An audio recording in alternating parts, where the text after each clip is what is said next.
بسم اللہ الرحمن الرحیم۔ السلام علیکم ڈیئر اسٹوڈنٹس، جیسا کہ آپ سب کو پتہ ہے، اس سے قبل میں شکریہ ادا کرتا ہوں ادارہ حاضہ کے ہیڈ ماسٹر جناب اختر علی صاحب اور ان کے صاحبزادہ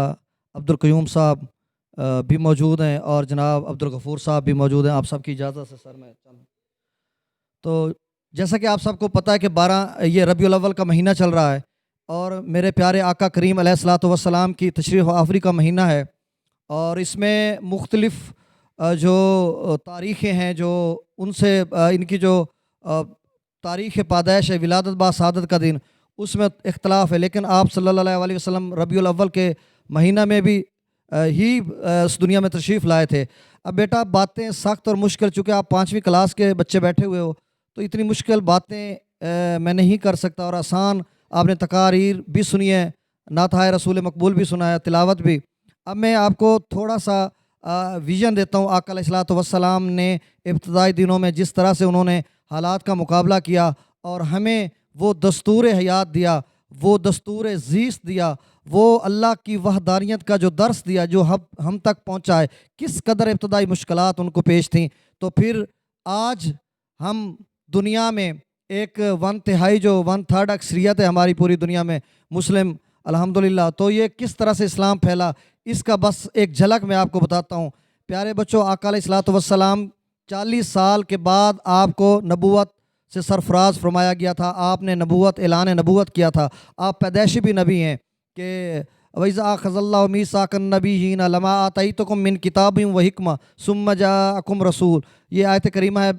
تو آپ پیدائشی نبی بھی تھے، لیکن آپ نے اعلان نبوت 40 سال کی عمر میں غار حرا میں کیا۔ اس کے بعد 23 سالہ آپ کی زندگی ہے، جس میں سے 10 سالہ جو ابتدائی زندگی ہے، اس میں بہت کم عرصہ میں نمازیں فرض ہوئیں، اور باقی جو یہ ہماری شریعت جو کمپلیٹ ہوئی بقیہ 13 سالوں میں ہوئی۔ تو ان 13 سالوں میں جو مشکلات رہیں، یا پہلے جو 10 سالوں میں رہیں، وہ بہت زیادہ تھیں۔ اور میرے پیارے آقا کریم علیہ الصلوۃ والسلام نے صفا کے مقام پہ خستہ ایک چبوترا تھا مٹی کا، اور کوئی اس طرح کی بڑی بلڈنگ یا اس طرح کے معاملہ آپ اندازہ لگائیں 1450 سال پہلے کس طرح کے حالات ہوں گے، مدینہ کی گلیاں کس طرح کی ہوں گی، مدینہ کے وہ جو سرمئی پہاڑ، بیاباں پہاڑ، وہ کس طرح کے ہوں گے، اور آقا علیہ الصلوۃ والسلام کے شاگرد اصحاب صفہ کے وہ تربیت یافتہ، فیض یافتہ وہ شاگرد کس طرح کے باکمال ہوں گے، اور کس طرح سے وہ،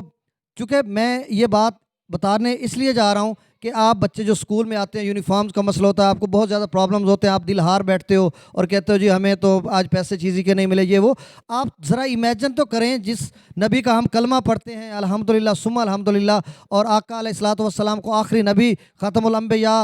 علیہم السلام، یعنی ختم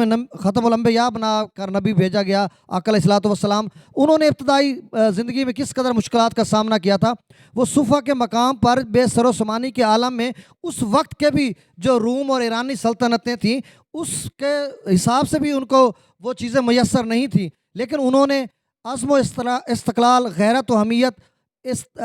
استقامت کے ساتھ آپ نے اپنے صحابہ کو جو درس دیا، پھر وہ جو اصحاب رسول تھے وہ دنیا کے طول و عرض میں عرب و عجم میں پھیلے، اور پھر انہوں نے کہیں کشتیاں جلا کر اپنا لقب، اپنا یہ کردار ثابت کیا، کہیں سیف اللہ کا لقب، تو کہیں پر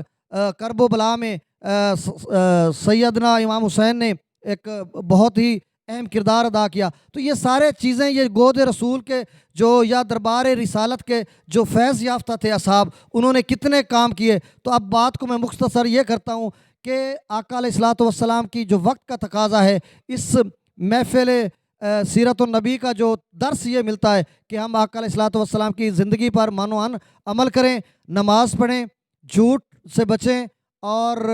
اسکول بھی آپ ٹائم پہ آیا کرو، نہا دھو کر، صفائی نصف ایمان ہے، یہ ساری چیزیں آپ اس پر غور کریں گے اور اس کو اپنے اندر وہ چیزیں لائیں گے تو یقیناً آپ ایک اچھے شہری بنیں گے، اور یقیناً ہمارا جو اس آقا علیہ الصلوۃ والسلام کی سیرت مطہرہ و حیات طیبہ ہی ہمارے لیے ایک اعلیٰ نمونہ ہے۔ لقد کان لکم فی رسول اللہ اسوۃ حسنہ، کہ آقا علیہ الصلوۃ والسلام کی جو زندگی ہے وہ ہمارے لیے بہترین نمونہ ہے، اس پر چل کر ہم اپنی زندگیوں میں انقلاب لا سکتے ہیں۔ اور اب میں بلا تمید جناب ادارہ حاضہ کے ہیڈ ماسٹر اختر علی صاحب سے گزارش کرتا ہوں کہ عزت مآب صاحب وہ تشریف لائیں اور آپ کے سامنے سیرت النبی کے موضوع پر بات کریں۔